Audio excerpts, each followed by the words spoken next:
I'm not going to beat around the bush, Michael. You're a sharp guy, and I can tell you pride yourself on being a straight shooter.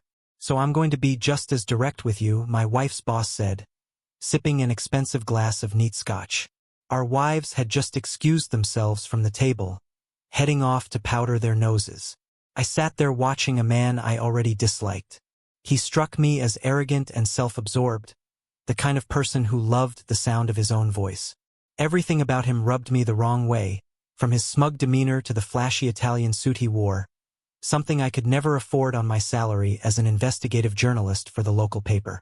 I had no idea what he was about to say, but I was intrigued enough to let him continue. That ever-present smirk of his seemed to scream, "I'm better than you. I know things you don't." "All right," I said, removing my hand from my pocket and taking a slow sip from my much cheaper bourbon. "Go ahead." That damn smirk deepened, becoming even more infuriating. It had been years since I felt a real urge to confront someone, but at that moment, I wanted nothing more than to wipe that expression right off his face. "I'm going to have an affair with your wife," he stated with absolute certainty. Well, that wasn't what I had expected. I wasn't oblivious. I had suspected this was his goal for quite some time. I had warned Debbie more than once that I thought her boss had ulterior motives, but she always dismissed my concerns, telling me I was imagining things. Still, hearing him say it so boldly, so unapologetically, took me by surprise. The sheer arrogance of it made my blood boil. Now more than ever, I wanted to confront him, to put him in his place, but I forced myself to stay composed. He let his words hang in the air, that smug expression still plastered across his face, clearly relishing the moment. He wanted to provoke me, to make me lash out, to react in a way that would let him revel in my humiliation. But I refused to give him the satisfaction. Years of playing poker in garages had taught me how to mask my emotions. I could feel his eyes on me, studying me, searching for any sign that he was getting under my skin. Instead of giving him what he wanted, I simply grinned. "Oh, really?" I said, tilting my head slightly. "You sound awfully confident." "I'm always confident, Michael," he replied, flashing a grin that somehow managed to be both a smirk and a sneer. "I'm going to go after Debbie as much as I please, whenever I please, and there's nothing you can do to stop it." At that moment, he reminded me of a villain straight out of a comic book. The kind who takes time to monologue about his grand plan just so he can gloat before executing it. I had read a lot of comics as a kid. Fine, I still read them. Guys like him, entitled, narcissistic, convinced of their own superiority, were always the same. "You can try to stop it," he continued, clearly enjoying himself. "But it's inevitable. You're in a no-win situation, playing a game you don't even understand, and I'm the master player." He leaned in slightly, lowering his voice as if he were letting me in on some great secret. "If you warn her, she won't believe you. The harder you push, the faster she'll slip away. The more you try to keep her from me, the stronger her resistance will be, and the sooner she'll be in my bed." My grip on my glass tightened. My anger was rising fast, but I forced myself to control my breathing to keep my face neutral. The audacity of this man was beyond anything I had ever encountered. I had spent my life despising people like him. Bullies, spoiled rich kids who thought the world was theirs for the taking. Hearing him speak about Debbie as if she were some prize to be won, as if her feelings didn't even matter, made me sick to my stomach. I couldn't imagine her betraying me, not with him. But then again, stranger things had happened. Even the best poker hand didn't always win. "You're damned if you do, damned if you don't," he continued, swirling a scotch lazily in his glass. "If you sit back and do nothing, I'll pursue her until she's mine. She'll probably keep it from you at first, hide it to protect your feelings, to keep your marriage intact while she's being unfaithful behind your back. If you try to fight it, she'll turn against you. Not only will you lose her, but you'll lose her completely. And if you come after me," he leaned back, smirking once more, "I'll destroy both of your lives after I've had her anyway." Inside, I was boiling with rage. My left hand rested on the table, seemingly relaxed, but my right was clenched into a tight fist beneath the tablecloth, hidden from his view. Every muscle in my body was coiled, ready to strike. "So tell me," I said, keeping my grin firmly in place. "Did you rehearse this little speech just for me? Or is this something you've delivered to a long line of unfortunate husbands before me?" For the first time, I saw a flicker of something in his expression. His left eye twitched ever so slightly. He wasn't getting the reaction he had expected, and that irked him. That was a tell. I had struck a nerve. "Your wife is drawn to me," he continued, regaining his composure. "She admires me. Hell, she might even be falling in love with me. She's practically mine already. I could have pursued her by now, but I enjoy the slow approach. I want to be certain that, when I make my move, she gives herself to me without hesitation." "Why her?" I asked, masking my disgust. He let out a low chuckle. "It's certainly not because of her looks. She's not what I typically go for. Far from it. I have standards." I felt my nails dig into my palm. "I've refined her, of course," he continued smugly. "Got her dressing better for the office. Sent her to the finest stylist in town. Even arranged for a personal trainer. That explained a lot. I had often wondered how we were affording all those upgrades. Debbie had told me it was a perk given to executives at her level. Now I knew the truth. Still, I couldn't understand why he was so fixated on my wife if he didn't find her attractive. "I could have younger, more beautiful women anytime I wanted," he admitted, as if reading my thoughts. "But that gets old. This is about power. The real thrill is taking a devoted, loving wife and turning her into mine, convincing her to betray her husband willingly. That's far more rewarding than chasing some empty-headed girl who throws herself at me." I forced myself to keep my breathing steady. "And why are you telling me all this?" I asked, my voice level devoid of emotion. "Because I want you to understand exactly what's coming," he said with a smirk. "I want you to spend every evening wondering if tonight is the night she finally gives in. I want you to feel powerless watching it unfold and knowing you can't stop it. I want you to feel the shame of doing nothing while I take what I want." This man was deeply disturbed. "Oh, and I know there are things Debbie won't do for you," he added, his tone thick with condescension. "She's already assured me she won't deny me those particular pleasures." I swallowed hard, willing my expression to remain unreadable. "You mentioned others," I said, forcing my emotions into submission. "So you've done this before? You've gone after other employees and their husbands just stood by and let it happen?" He chuckled darkly. "Every woman who works for me, Michael, every single one. And yes, their husbands knew. Some put up a fight, but it didn't change a thing. I pursued their wives anyway. Like I told you, it's inevitable." I clenched my jaw. He wanted me to explode, to give him the satisfaction of seeing me lose control, but I wouldn't give him that. "So what's stopping me from going to your wife or her father?" I asked, searching for an angle, any way to turn the tables. He laughed outright. "And who's going to believe a bitter soon-to-be former employee's husband?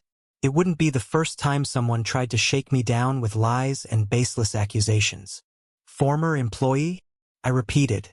"She still works for you." "Not if you don't cooperate," he said smoothly. "I'll fire her for cause, ruin her reputation, and ensure she never works in this industry again. Play along and she'll be well compensated. Fight me and I'll pursue her anyway, then discard her when I'm done." This was a no-win scenario. That's what he wanted me to believe. "The best thing you can do is accept it," he continued, swirling his glass. "Ignore it. Pretend it isn't happening. Try to live with the knowledge that when she's not in your bed, she's in mine with a real man." Before I could respond, I caught movement from the corner of my eye. Debbie and his wife were returning from their extended visit to the powder room. He followed my gaze and saw them too. His smirk faded, instantly replaced by a warm, affable smile. He stood, every bit the polished gentleman, as if nothing had happened. "Now, be a good sport, Michael," he said under his breath. "Let's keep this conversation just between us. Take your time and think it over. Like I said, it's happening no matter what you do. The only thing left for you to decide is how much your marriage is worth to you." Then, just like that, he slipped back into his role, greeting our wives with the charm of a man who had said nothing out of the ordinary. I forced a smile, but inside, I was already planning my next move. He remained seated, but I got to my feet just as the women returned to the table. Debbie shot me a nervous smile, her fingers brushing against my upper arm in what was likely meant to be a reassuring touch before she took her seat. Far too close to him for my liking. I flicked my gaze toward him, and he met it with a smirk, followed by a quick, knowing wink. "Did you two have a nice chat while we were away?" Debbie asked, adjusting the hem of her black dress. Something about her appearance struck me. It looked as though she had removed a layer of clothing while in the restroom. Her boss casually placed a hand on her shoulder as his wife sipped her cocktail, completely unaware, or willfully ignoring, the way her husband touched my wife. "Yes," he answered smoothly. "I was just filling Michael in on some of our future plans and explaining how our success is inevitable." Debbie didn't react to his hand on her, which made my stomach tighten. She didn't shift away, didn't even seem to notice the way he casually asserted physical familiarity with her. That was what disturbed me the most. Was she so accustomed to his touch that she no longer registered it, even in front of me and his wife? I had to act. I wouldn't stand by and allow another man to claim my wife, especially not this one. I knew my next move was risky. There was a chance things had already gone too far. If I pushed too hard, I might send her straight into his arms. But at this point, I had few options. Debbie had to make a choice, him or me. For better or worse, I was ready to deal with whatever came next. "Yes," I said, giving her a deliberate smile.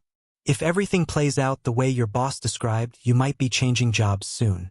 I imagine you'll be working a lot of late nights and weekends." Debbie frowned, her eyes darting between the two of us. "What do you mean?" I caught the brief hesitation in her boss's expression. He liked to think of himself as a straight shooter, but he had no idea how blunt I could be. Deciding not to give him a chance to recover, I drove the dagger in. "Well, from what he just told me, you'll be spending a lot more time with him because once he starts pursuing you, he intends to turn you into a paid companion." Her boss nearly choked on his drink. Debbie's jaw dropped. His wife gasped audibly. "What did you just say?" she demanded. The man quickly withdrew his hand from Debbie's shoulder, his face contorted in feigned outrage. "How dare you say something like that?" he sputtered. I shrugged. "I'm just repeating what you told me 5 minutes ago," I said, my voice steady. "You said you're going to pursue my wife and that there's nothing I can do about it. That you've done the same with every other woman on your staff. That if I object, you'll pursue her anyway and fire her afterward." "Michael," Debbie's voice was a mixture of shock and disbelief. "What are you doing?" Her boss shot to his feet, his face red with fury. "You son of a—" He cut himself off, seething. "How dare you? I've been nothing but a gentleman to your wife. What kind of sick game are you playing?" He turned to Debbie, feigning wounded dignity, but I could see the panic creeping into his features. Debbie looked at me like I had lost my mind. "Debbie, I would never lie to you," I told her firmly. "I would never hurt you. This is exactly what I warned you about. He's been grooming you, and he thinks I'm weak enough to let it happen." I drew in a breath and forced myself to say the words that might change everything. "You can leave with me now, or you can stay here with him." My voice was unwavering. "If you stay, then he's right. You belong to him now. And if that's the case, don't bother coming home." "Michael, this is insane," Debbie exclaimed. "It's not like that at all." "You should go, Michael," her boss said smoothly, regaining some of his arrogance. "Debbie doesn't deserve to be treated like this. You're jealous of her success, and you're trying to sabotage her career." For a moment, time seemed to stand still. No one moved. No one spoke. Then I reached into my pocket and pulled out the small digital recorder I always carried with me. As a writer, I used it constantly to capture ideas, to document conversations, to record interviews. And tonight, it had recorded everything. I pressed play, and his voice filled the room, crisp and undeniable. "I'll go after Debbie as much as I please, whenever I please, and there's nothing you can do to stop me." His wife turned on him in an instant, her rage spilling over like a dam bursting. "You lying, cheating man. You swore to me you wouldn't do this again." Debbie's eyes widened, shimmering with unshed tears. I advanced the recording, and his next damning words echoed through the tense silence. He spoke of destroying Debbie's career if I didn't comply, of how he would still pursue her, use her, and discard her when he was done. "You're pathetic," he shouted at me, his face red with fury. Debbie, still trembling, shook her head violently. "No, no, that's not true." She gasped for breath, then turned toward him with newfound clarity. "Michael isn't pathetic. He's not jealous of my success, and he's not a loser." His wife's voice cut through the air like a blade. "All the women you've gone after, all the women who work for you." He stepped back, his composure cracking. "Of course not," he stammered, his defensiveness making the truth all the more obvious. "He's twisting this. He's trying to blackmail us." His wife wasn't buying it. "You disgusting excuse for a man," she seethed. "When I tell my father about this, you're finished." Snatching her purse, she stormed out of the restaurant without looking back. Debbie turned to him, her expression dark with realization. "I actually thought you respected me for my work," she spat. "Now I see the truth. That's why you made sure we worked late alone. That's why you insisted on mentoring me. You weren't helping me. You were setting me up." Without hesitation, she grabbed her wine glass and flung its contents into his face. The deep red liquid splattered across his expensive suit, dripping from his stunned expression. "I quit," she declared, her voice ringing through the restaurant. Then she reached for my hand, gripping it tight. "Let's go before I throw up." "Anything you want, baby," I said, turning to face him one last time. He glared at me, seething. I smirked. "How's that for being a straight shooter?" Then we walked out, leaving him in the wreckage of his own downfall. 6 months later, life looked very different. Debbie had secured a position at a progressive marketing firm, one that valued her skills and upheld professional boundaries. In just half a year, she had already been promoted twice. Unlike her former boss, her new employer was a genuine leader, not a predator. As for me, I continued my work as an investigative journalist. The events of that night didn't just mark a personal victory. They sparked something much bigger. The recordings I had made became crucial evidence in a broader investigation. It turned out his behavior wasn't an isolated case. He had a long history of manipulation and harassment. Inspired by Debbie's courage, several women from his company came forward to share their own experiences. His wife followed through on her word, filing for divorce and taking a substantial portion of his wealth. Her father, a powerful businessman, was livid over the scandal that had tarnished their family's reputation. His downfall was swift. The company's board launched a full investigation, and soon enough he wasn't just fired. He was permanently removed from the industry. Some nights, Debbie would sit beside me, shaking her head in disbelief. "I can't believe I didn't see it before," she'd say. And every time I would remind her, guys like him are experts at deception. They manipulate, they gaslight, they make you doubt yourself. Our marriage could have crumbled under the weight of this ordeal, but instead, it had strengthened. We learned to communicate better, to trust each other's instincts, and to stand united against those who sought to undermine us. And me, I kept that digital recorder not as a weapon, but as a reminder of the power of truth, of standing up for what's right, and of protecting the people you love. The comic book heroes I admired as a kid would have been proud. That's the end of today's story. If you enjoyed it, do me a favor, hit that like button and drop a comment below. It helps push this content further and keeps the channel growing. And if you're new here, don't forget to subscribe. Your support means everything. Thanks for watching. I'll see you in the next.